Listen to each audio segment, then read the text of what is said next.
Tāpat kā jebkurš, arī raidījuma 4. studija filmēšanas grupa, lai nokļūtu galamērķī, izmanto kādu no navigācijas sistēmām.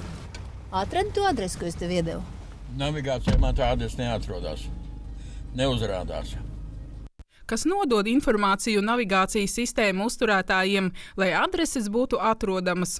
Mūsu māja ir zemesgrāmatā un adrešu reģistrā, taču neparādās ne Waze, ne Google Maps, vienīgi Baltic Maps. Ārkārtas situācijās, kad nepieciešama steidzama palīdzība, tas rada nopietnus draudus. Valsts adrešu reģistrs ir valsts uzturēta informācijas sistēma, kurā ir ziņas par visām valstī esošajām adresēm.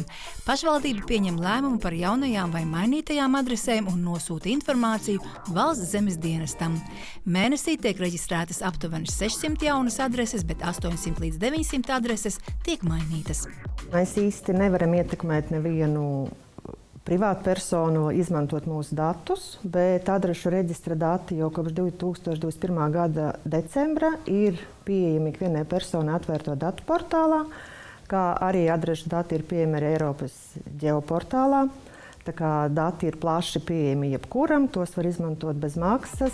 Arī Zanes mājas adrese ir reģistrēta jau 4 gadus, taču navigācijas sistēmās nav atrodama. Iedzīvotāji ir apraduši, tādēļ situācijai pielāgojas. Mēs vienkārši atzīmējām esošo lokāciju, un mums ir joprojām saglabājies šis links, ko mēs parasti vai draugiem vai radiem, ja kāds vēlas apciemot, sūtam. Problēmas sākas tajā brīdī, kad ir kaut kādi pasūtījumi pie kurjeriem. Lielākoties tad kurjeri mums zvana, mēs skaidrojam un stāstam, kur mēs esam. Un interesanti ir tas, ka blakus mājā mums kaimiņa adresē ir adrese pieejama Waze, un ļoti bieži mēs tad darām tā, ka mēs iedodam kaimiņa adresi. Kurjeri izšķir 2 veidu adreses, kuras ik pa laikam ir grūtāk sameklēt. Viena ir adrese lauku reģionos, kur ir norādīta mājas nosaukumi. Līdz ar to šādos gadījumos ir iespējams, ka adreses ir grūtāk atrast. Un otrs gadījums ir juridiskās personas, kuras norāda attiecīgi kādu angāra lielāku korpusu, lielāku nosaukumu vai numuru, bet nenorāda precīzu korpusa numuru. Ja rodas šāda situācija, darbiniekiem ir izsniegti klientu telefona numuri, un līdz ar to viņi automātiski sazinās ar šiem klientiem un cenšas vienoties par ērtāku piekļūšanas veidu pie adreses. Salīdzinoši daudz bīstamāk, ja adresi nevar atrast neatliekamās medicīniskās palīdzības vai glābšanas dienesti. Tomēr uzrunāto neatliekamās medicīniskās palīdzības dienestu darbinieku pieredzē nav daudz tādu situāciju, kad ir problēmas atrast vajadzīgo adresi, jo pieviļ navigācija. Mēs strādājam tieši ar datubāzi, un ja šī adrese ir mainīta datubāzē, viņa ir ievadīta, tad mums problēmas arī neradīsies, jo pārsvarā mēs strādājam tikai ar datubāzi, un kartes ir tikai kā palīdzlīdzeklis, kuru mēs izmantojam ikdienā. Tomēr ikdienā grūti būt ārpus to iespēju loka, ko piedāvā tehnoloģijas un kas mūsdienās kļuvis par ierastu lietu. Tādēļ būt atrodamam navigācijas sistēmā ir daudz ērtāk. Esam mēģinājuši arī paši Waze iereģistrēt šo adresi, bet kaut kā godīgi sakot, tas nav izdevies. Un neesam varbūt arī tā ļoti cītīgi to darījuši un varbūt urbušies cauri tam un esam apmetuši ar roku, bet mēģinājām un neizdevās. Jā. Raidījumam 4. studija izdevās sazināties ar sistēmas Waze brīvprātīgajiem kartes uzturētājiem Latvijā, kas atzina, ka iedzīvotājiem pašiem adresi kartē pievienot ir sarežģīti. Praktiski visa precizitāte balstās uz pašiem lietotājiem. Jo vairāk lietotāji ziņos par kļūdām, aizliegtiem manevriem, trūkstošām adresēm, jo precīzāk tā būs.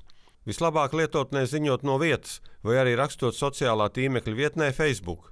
No Google Maps bija pēdējā laika, kaut kad nesen bija informācija, ka viņi mums sāk apjautāties par adrešu datiem. Līdz ar to varētu būt cerība, ka Google Maps tomēr izmantos adrešu datus no atvērto datu portālā un iestrādās to savā risinājumā. Baltic Maps sistēmas uzturētāji adrešu reģistrā ielūkojas katru dienu un jaunos datus aktualizē arī savās kartēs. Mūsu karšu lietotnē Baltic Maps ir ierīkota iespēja ziņot par kartes labojumu. Tas ir gan mobilajās lietotnēs, gan web aplikācijā. Līdzīga iespēja ir arī ziņot par izmaiņām vai labojumiem Google kartēs. Kaut kāds dažus gadus atpakaļ bija vēl kaut kādi reģioni, kuri nebija līdz galam digitizēta, bet manuprāt šobrīd tāda izteikta roba nav. Visticamāk, navigāciju sistēmu uzturētājiem, kas neatrodas Latvijā, nevienmēr ir detalizēta ceļu tīklu karte, pēc kuras izstrādāt tuvāko maršrutu. Cita lieta, ka varbūt tāds traucēklis, ka attiecīgā risinājumā izmantotajā karšu materiālā nav tur ceļu. Un ja tur nav ceļu, tad viņš veiks maršrutēšanas to